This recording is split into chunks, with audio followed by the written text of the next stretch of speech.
కామారెడ్డి కాక గడప దాటితే అరెస్ట్లే. ఇక ఎమ్మెల్యే కారుమల్లి వెంకట రమణారెడ్డికి మద్దతుగా కామారెడ్డి వైపు కదిలిన బీజేపీ నేతలను ఎక్కడికక్కడ పోలీసులు అడ్డుకున్నారు. హౌస్ అరెస్టులు చేసిన పరిస్థితిని అదుపులోకి తీసుకొచ్చే ప్రయత్నం చేశారు. ఈ క్రమంలో పలు చోట్ల ఉద్రిక్తతలు చోటు చేసుకున్నాయి. బీజేపీ తీరుపై కాంగ్రెస్ నేతలు సైతం ఆగ్రహం వ్యక్తం చేశారు. మరోవైపు మత విద్వేషాలు రెచ్చగొడితే ఊరుకునేది లేదని చెప్తున్నారు పోలీసులు. చలో కామారెడ్డి వ్యవహారం రాజకీయ ప్రకంపనలు రేపింది. రాష్ట్ర వ్యాప్తంగా బీజేపీ నాయకుల్ని ఎక్కడికక్కడ అడ్డుకున్నారు పోలీసులు. తెలంగాణ బీజేపీ చీఫ్ రామచంద్రరావుని తార్నాకలోని ఇంటి దగ్గర అదుపులోకి తీసుకున్న పోలీసులు బొల్లారం పిఎస్కి తరలించారు. అక్కడ బీజేపీ కార్యకర్తలు ఆందోళనకు దిగడంతో అక్కడి నుంచి రామచంద్రరావుని పంపించేశారు. తార్నాకలోని ఇంట్లోనే ఉండాలని ఆదేశించారు. అయితే తమను అడ్డుకోవడం దుర్మార్గమన్నారు రామచంద్రరావు. ఈరోజు మా ఎమ్మెల్యే మీద దాడి జరిగితే కలవకుండా చేసే ప్రయత్నం, బాన్స్వాడలో గొడవ అయితే అక్కడ అరెస్ట్ చేస్తే పోవాలని ప్రయత్నం చేస్తే అక్కడ కూడా నేను పోతా అంటే నన్ను ఆపే ప్రయత్నం చేసినటువంటి ఒక కాంగ్రెస్ ప్రభుత్వం వారిని యొక్క ఎమర్జెన్సీ మనస్తత్వం మారదు. ఇది బీజేపీని అణచివేసే ప్రయత్నము. బాన్స్వాడలో నిరసన చేపట్టేందుకు వెళ్తున్న ఎమ్మెల్యే రాజాసింగ్ని మెదక్ జిల్లా పెద్దశంకరంపేటలో అడ్డుకున్నారు పోలీసులు. రాజాసింగ్ని అదుపులోకి తీసుకోవడంపై బజరంగ్ దళ్ కార్యకర్తలు ఆగ్రహం వ్యక్తం చేశారు. ఆర్టీసీ బస్సు అద్దాలు పగలగొట్టారు. రోడ్డుపై బైఠాయించి ధర్నా చేపట్టారు. ఇటు కామారెడ్డి వెళ్తున్న ముధోల్ ఎమ్మెల్యే రామారావు పటేల్ని భైంసాలో అడ్డుకున్నారు పోలీసులు. దీంతో అక్కడ కార్యకర్తలు పోలీసుల మధ్య తోపులాట జరిగింది.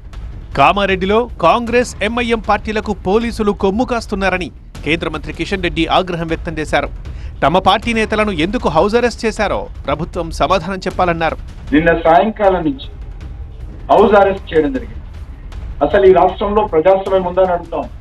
ఈరోజు కాంగ్రెస్ పార్టీ ఢిల్లీలో ఏమో నీతులు చెప్తుంది, రాహుల్ గాంధీ అనేక రకాల కథలు మాట్లాడతాడు, చిల్లరగా వ్యవహరిస్తాడు.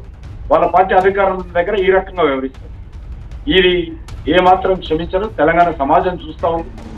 బీజేపీ నేతల్ని అరెస్ట్ చేయడం, అడ్డుకోవడం అమానుషమన్నారు బీజేఎల్పీ నేత మహేశ్వర్ రెడ్డి. రాష్ట్ర ప్రభుత్వ వైఫల్యానికి ఇది నిదర్శనమని, ఈ ప్రభుత్వం నిరంకుశంగా ప్రవర్తిస్తోందని ఆరోపించారు మహేశ్వర్ రెడ్డి. కామారెడ్డిలో జరుగుతున్నటువంటి ఇన్సిడెంట్ మీద విచారణ జరపలేదు. మరి దాడికి పాల్పడే ప్రయత్నం చేసేటువంటి వారిని అరెస్ట్ చేయలేదు. అక్కడ దానికి వ్యతిరేకంగా భారతీయ జనతా పార్టీ నాయకుడిని అరెస్ట్ చేస్తూ ఉన్నారు.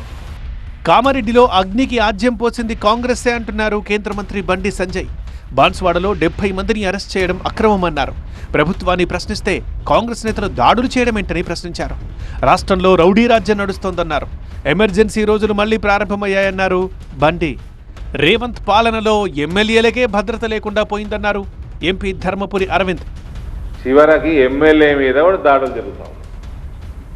స్పీకర్ గారు కనీసం ఎమ్మెల్యేకి ఫోన్ చేసి కనుక్కున్నాడా ఏం జరిగిందో?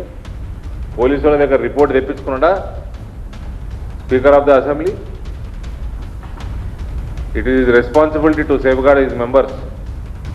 కామారెడ్డిలో శాంతి భద్రతలకు విఘాతం కలిగించేలా బీజేపీ చర్యలున్నాయన్నారు టీపీసీసీ చీఫ్ మహేష్ గౌడ్. కామారెడ్డి, బాన్స్వాడలో మత కలహాలు రేపాలని బీజేపీ ప్రయత్నిస్తోందని, అలా ఎవరు చేయాలనుకున్నా అరెస్టులు తప్పవని అన్నారు. కామారెడ్డిలో ప్రశాంతమైన వాతావరణాన్ని బీజేపీ కమ్యూనల్ చేసే ప్రయత్నం చేస్తూ ఉంది. ప్రశాంతమైన వాతావరణ ఎన్నికలు జరిగినాయి, ప్రజలు తీర్పు ఇచ్చినారు. ఆ తీర్పు ప్రకారంగా చైర్మన్ ఎన్నిక జరిగింది. దాని తర్వాత వ్యక్తిగత దూషణలకు పోవడం, వారు హిందూ మతము ముస్లిం మతం అనే ఒక నినాదం తీసుకురావడం, ఎందుకు ఇవన్నీ? మరోవైపు షబ్బీర్ అలీ ఆరోపణలపై సోమవారం కలెక్టర్ ఆఫీసులోనే తేల్చుకుంటారని ఇప్పటికే ఎమ్మెల్యే వెంకటరమణారెడ్డి స్పష్టం చేశారు. ఈ పరిస్థితుల్లో అదనపు బలగాల్ని రంగంలోకి దించారు పోలీసులు.